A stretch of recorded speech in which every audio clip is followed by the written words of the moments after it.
qui fait que tant de femmes que d'hommes deviennent de plus en plus indécis en amour? Bienvenue à toi, j'y suis Agi.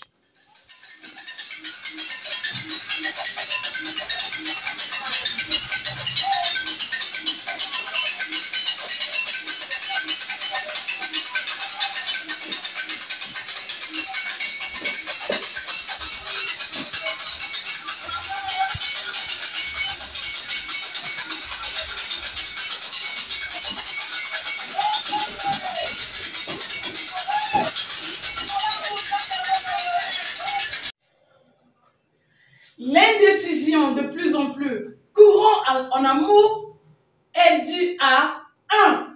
La pauvreté. Les gens, ils sont tellement pauvres que parfois, ils sont obligés de fréquenter plusieurs personnes pour combler les trous financiers. Peut-être un peut donner 10 000, l'autre 30.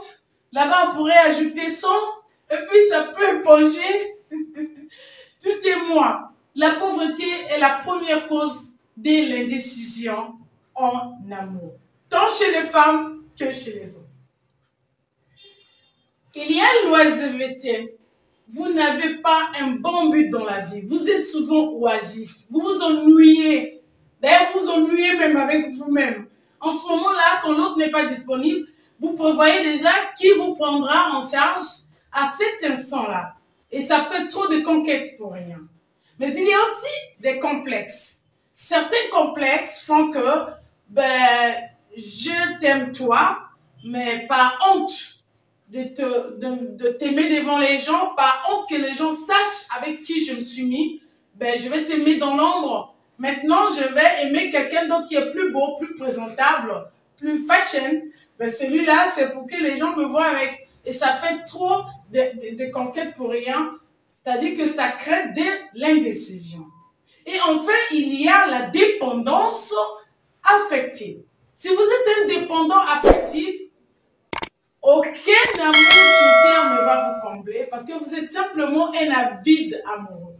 Et vous allez de conquête en conquête sans jamais vous combler de la présence de qui que ce soit.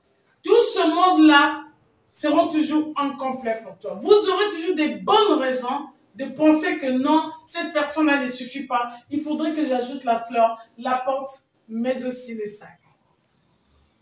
On a compris, n'est-ce pas? L'avidité amoureuse est due à l'avidité matérielle et affective. C'est ce qui vous manque, qui vous pousse à aller en chercher à l'extérieur de vous. Alors, quel en est le remède? Comment donc sortir de cette situation-là? Premièrement, développez votre autonomie financière. Trouvez vos finances par vous-même. Oui, toi, ma soeur, prends-toi en charge. N'attends pas ce que tout vienne du mari ou de ton amoureux, parce qu'il ne pourra pas le faire. C'est un être humain. Lui-même aussi, il a ses besoins. Et puis nous, Africains, il n'est pas seul, hein? Il a sa famille avec lui. Développe ton autonomie financière. Ne compte plus sur les coups des fils des gens pour qu'on t'envoie de l'argent par-ci, par-là à la fin du mois. 2. Ayez une mission de vie. Donnez-vous une mission. Que faites-vous sur Terre? Quel impact vous allez apporter à cette société? Mais nous, on a besoin de vous. Ne vous sous-estimez pas. Peut-être que tu penses que je parle derrière la caméra parce que je t'ai né pour ça. Mais non, pas du tout. Je n'étais pas née pour parler devant la caméra. Et je te rappelle que je suis née au village. Là-bas, les femmes ne parlaient même pas devant les gens. J'étais interdite, figure-toi, de parler devant les gens.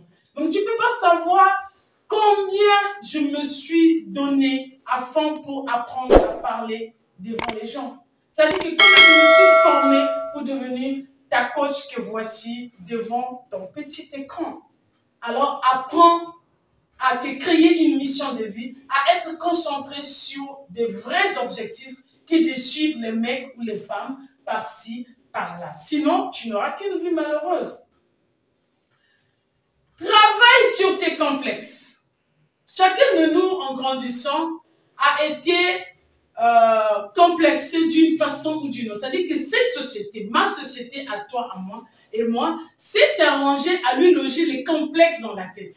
On lui a peut-être dit qu'il avait une grosse tête, on t'a peut-être t'ait dit que tu avais de gros pieds ou trop petits, des fesses bizarres. Bon, ils ont un certain dessin parfait dans leur tête et puis ils nous flanquent ça. Et si tu n'es pas aligné et comme tu ne peux pas être parfait, du coup, tu vas développer les complexes. Maintenant que tu es adulte, travaille sur tes complexes. Parce que sinon, tu vas chercher à prendre des amoureux ou des amoureuses comme des masques, juste pour montrer aux gens que toi aussi, tu peux te taper une belle fille. Peut-être qu'elle te maltraite dans l'ombre. Ça ne sert à rien de paraître avec une belle fille devant les gens, tout en étant malheureux quand tu es seul avec la fille. Puis enfin, développe ton autonomie affective.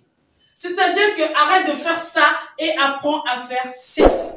Quand ça ne marche pas dans ta vie, c'est de ma faute. C'est comme moi, ton coach, agis. Quand ça ne marche pas dans ma vie, c'est de ma faute. Je m'assieds et je réfléchis, en quoi est-ce que j'ai merdé? Qu'est-ce qui a fait que ça ne marche pas? J'essaie de m'améliorer. J'essaie d'apprendre de la situation qui vient de se passer.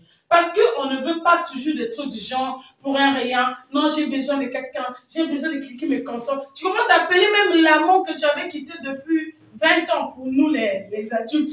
Tu veux retrouver quelque chose pour poser ta tête sur son épaule. Eh bien, ça ne sert à rien. Tu es une grande femme, tu es un grand monsieur. Prends-toi en charge. Si tu peux le faire seul, pourquoi pas. Mais si tu as des complications à y arriver, appelle-moi, ton coach. Toujours à ton service.